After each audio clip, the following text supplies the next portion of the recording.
So hello and welcome back to my channel. This is OB Martha, and today we're going to be making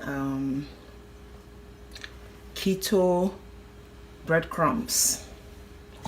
If you're a collector like me, I like collecting beautiful containers, especially when I know that I have the likelihood of using it to store something that will be airtight. You know, sometimes you go to the store, you want to buy plastics, but they tend to become expensive, and before you know it, you have plastic all over your house.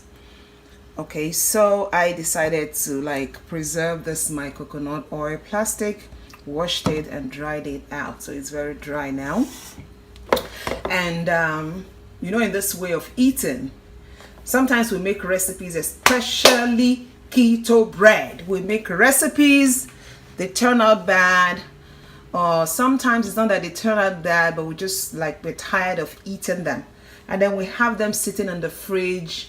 And what do we do with them? What can we do with them? Or maybe you make a bread recipe that turns wrong, and you're like, oh, these things are so expensive, I don't know what to do, I don't want it to go to waste. So I'm trying to tell you today that there's something you can actually do with some of those your keto breads or keto baked goods that you have available. Instead of trashing them, you turn them to something else. Sometimes you can even repurpose that recipe and make something else out of it. But today we're going to be making breadcrumbs. Here I have some keto breads. It turned out great, but sometimes by the time I'm done, I have so much of them that I don't know what to do.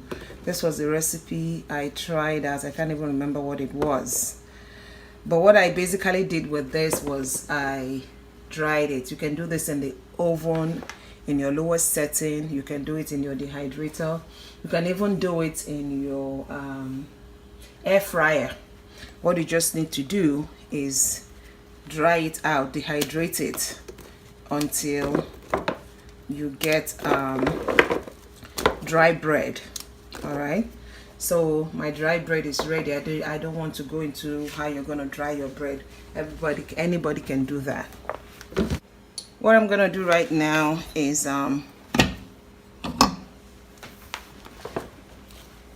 mince my dry bread. I'm going to mince them together, all of them. And then we're going to put it, ooh, that was hard.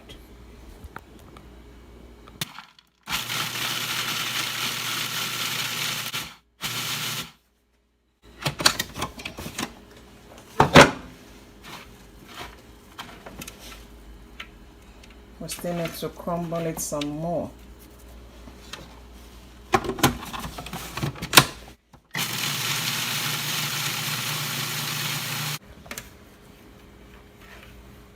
Yeah, this looks good. It's not already blended.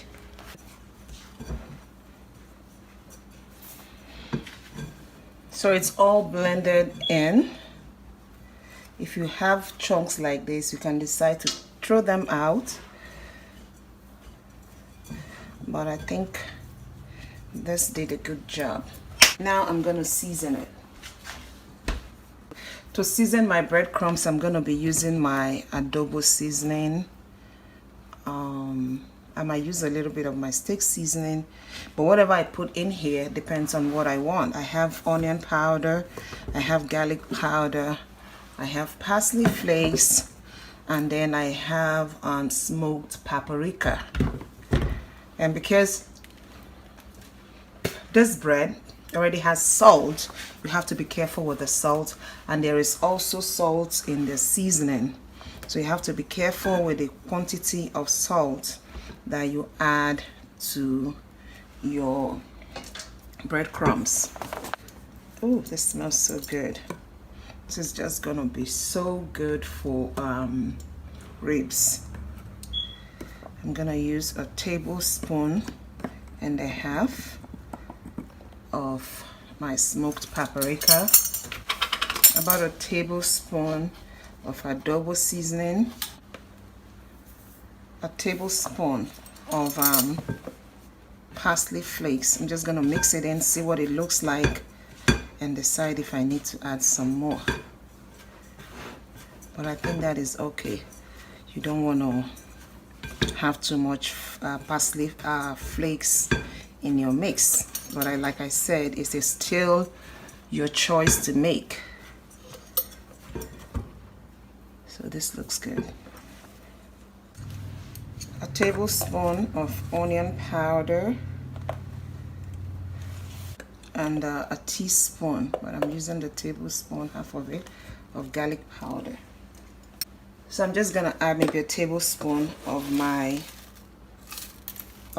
steak seasoning, but if you don't have this, you can always just add maybe a teaspoon of ground black pepper. So look at it. Oh, that looks so good.